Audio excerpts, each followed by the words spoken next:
Good morning, children. We have started the first chapter of our chemistry, that is chemical reaction and equations. So previously in our previous lecture, I have already taught you that how to frame the chemical formula. Then we have already talked about chemical reactions. What are the chemical reactions? In which two things are involved. One is reactant, other one is called product. Reactants are those molecules which participate in the reaction are called reactants, and those which are formed during a reaction, those are called products. How we will identify that chemical reaction has taken place? So that also I have already taught you in previous lecture. By these four observations, we can observe that chemical reaction has taken place. First observation is that by the change in state, we can say that chemical reaction has taken place. How we can say that by the change in state? For that I am giving you one example so that we can prove that chemical reaction has taken place. Suppose we are taking the example of wax. Whenever we know that wax is solid in state, whenever we start melting it or we are providing temperature to that, then it starts melting and it starts converting into its liquid state. And further, if we provide the heat to that, then it will start converted into gaseous state. So by the observing the change in state, we can say that chemical reaction has taken place. Now the second observation is change in color. So by the change in color also, we can say that chemical reaction has taken place. For that also I am providing you one example. We are taking the potassium permanganate solution. Potassium permanganate solution, it is purple in color. And whenever we are adding citric acid in that potassium permanganate, then its purple color is going to be disappear. So by the change in color, we can say that chemical reaction has taken place. So the third observation, that is change in temperature. Change in temperature is also one of the example by that we can say that chemical reaction has taken place. How we can say that by the change in temperature? For that we are providing one example. Whenever we are adding water to the quicklime, quicklime सबको पता है चूना जो होता है, that is quicklime. Whenever we are adding water to the quicklime, then it starts evolution of heat, and a large of heat is evolved, so that the temperature is going to be rise in that reaction. So by this we can say that chemical reaction has taken place because there is an observation of change in temperature. Now the evolution of gas. So by the observation of evolution of gas also, we can say that chemical reaction has taken place. Again I am providing you one of the example for the evolution of gas. Whenever we in our daily life, we can observe that whenever we are adding lemon to the baking soda, then it releases of carbon dioxide gas, and there is a release of carbon dioxide gas, that is called evolution of gas. So by the evolution of gas, we can say that chemical reaction has taken place. So how we will identify that chemical reaction has taken place? So by these four observations, we can say that chemical reaction has taken place, that we have already learnt in our previous lecture. Now what are the how to write the chemical equations? Chemical reaction को chemical equation के form में कैसे लिखा जाता है, अब हम वो यहाँ देखेंगे. तो chemical equation लिखने के लिए first of all we should learn about that always the chemical equation will be in the form of symbol. It will be a symbolic representation. Second thing, always physical states of the reactant and products that should be mentioned in the chemical reaction, like if it is in solid, liquid, gas or aqueous. If that particular reactant or that particular substance is form a solution with water, then we can say that it is in the aqueous state. So physical state also should be written in a chemical equation. And third one, always all the chemical reactions should be balanced. So these are the previously I have already taught through the previous lectures. Now today we are going to proceed the balancing of chemical equation. How to balance a chemical equation. For that also in our previous lecture I have taught you two examples. Now this is the third example we are proceeding for that. Hydrogen gas, this is the word equation that I have written here. By these word equation, we will write first chemical equation, then we will balance those chemical equation.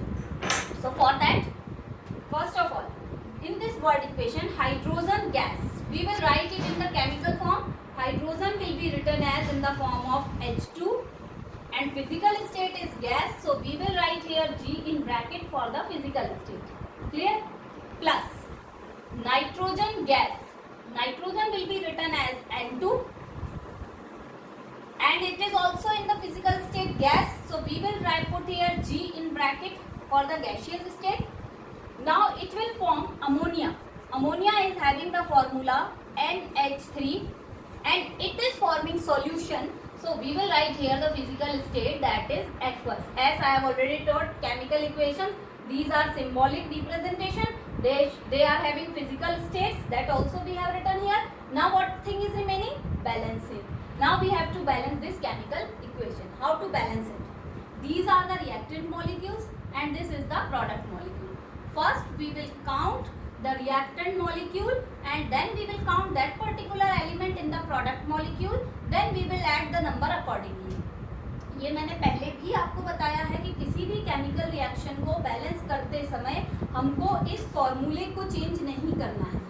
This formula will be as it is because we can not write any number towards the right hand side of this formula. इसके right hand side में कोई भी number नहीं लिखा जाएगा. जो भी number balancing के लिए रिक्वायर्ड है always that will be written towards the left hand side of these elements. Clear? Nitrogen. Now in this reaction there are 2 hydrogen atoms and in the product side there are 3 hydrogen atoms. So हमको hydrogen को balance करना है तो हम यहाँ पे reactant को 3 से मल्टीप्लाई कर दें और प्रोडक्ट की हाइड्रोजन को 2 से मल्टीप्लाई कर दें. So we can get the desirable number for the balancing of the hydrogen. Like that if we will put here 3, so 3 2s are 6 hydrogen. It becomes 6 hydrogen. And here 3 hydrogen. If we will put here 2, then 3 2s are 6 hydrogen. So hydrogen is already balanced. Is that clear? Now we will proceed for the nitrogen. Nitrogen is 2 in the reactant side and whenever we are putting here 2, then this 2 will be multiplied to the nitrogen as well as to the hydrogen also. So by putting this 2, nitrogen is automatically becomes 2 in number. So that we can say that in the reactant side 2 nitrogen are here.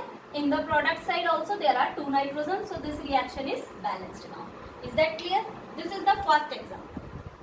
Now we are taking the another example for the balancing of chemical equation. Hydrogen sulfide gas.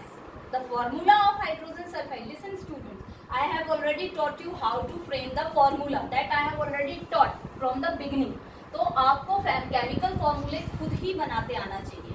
अगर chemical फॉर्मूले सही बनेंगे then only you are able to write the correct equation. If you will frame the wrong formula then you are not able to write the correct equation. Like hydrogen sulfide gas, the formula for hydrogen sulfide is H2S and the physical state is gas, that will be written in bracket as gas. Now burn in air. Always for the air we are writing O2, oxygen. Clear? And the physical state is gas. It forms water.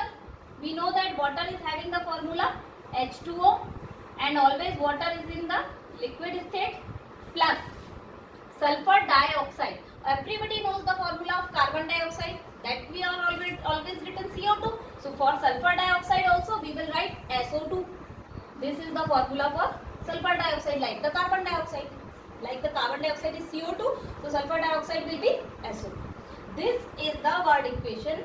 From that we have written here chemical equation. Now we have to balance this chemical equation by the desirable number. Now for this balancing of this equation, first we will count the elements towards reactant side and then we will count towards the product side. Here we can see that 2 hydrogens are in the reactant side, 2 hydrogen are here in the product side. So hydrogen is already balanced. Sulfur is 1 towards the reactant side, it is 1 towards the product side. So sulfur is also balanced. Now we will count the oxygen. Oxygen is 2 towards the reactant side and it is 1 and 2. Total 3 towards the product side. It means it is even number towards the reactant side and it is in the odd number towards the product side. So what we will do? We will do here, we will multiply it by 3 and we will multiply these by 2 so that it will become equal. Whenever we will multiply 2 by 3 then it becomes 3 to the 6 and there also whenever we will multiply 3 by 2 then it becomes 6. So we will multiply here 3. So 3 to the 6 oxygen and here wherever is oxygen we will multiply that by 2. We will multiply multiply it by 2 here and by here also 2. So it will become 2 2s are 4 and this is 2. So total 4 plus 2, 6 oxygen. Is that clear how to count the oxygen? One more time I am explaining this concept. Oxygen is 2, it was 2 towards the reactant side. For making it equal, we will multiply it by 3, so it becomes 3 2s are 6 towards the reactant side. For making that same towards the product side, we will multiply wherever is oxygen, we will multiply that by 2. So whenever we are multiplying this oxygen by 2, so it will become 2 oxygen here and 2 2s are 4 here. 4 plus 2 becomes 6. So oxygen is 6 in number towards the product side and 6 in number towards the reactant side. Now oxygen is balanced, but by putting here 2 and 2, our hydrogen and sulfur, both the elements has disturbed. So again we have to balance those elements towards the reactant side. Whenever we are putting here 2, hydrogen becomes 2 2s are 4 and here hydrogen is only 2. So we have to put here 2. So it becomes 2 2s are 4 hydrogen. Now hydrogen is balanced, and again whenever we are putting here 2, so sulfur is also becomes 2. So we are putting here 2 for the sulfur also. So sulfur is already balanced. Now this reaction is also a balanced equation. So now you will understand that how to balance the chemical equation. For that you have to use hit and trial method. Then and only you are able to balance the chemical equation. Now I am sending you some exercises based on these word equation. I am sending you exercises in exercises word equation. You have to balance these word equation in the chemical equation, and you have to write that in the form of chemical equation in your fair copies. Okay.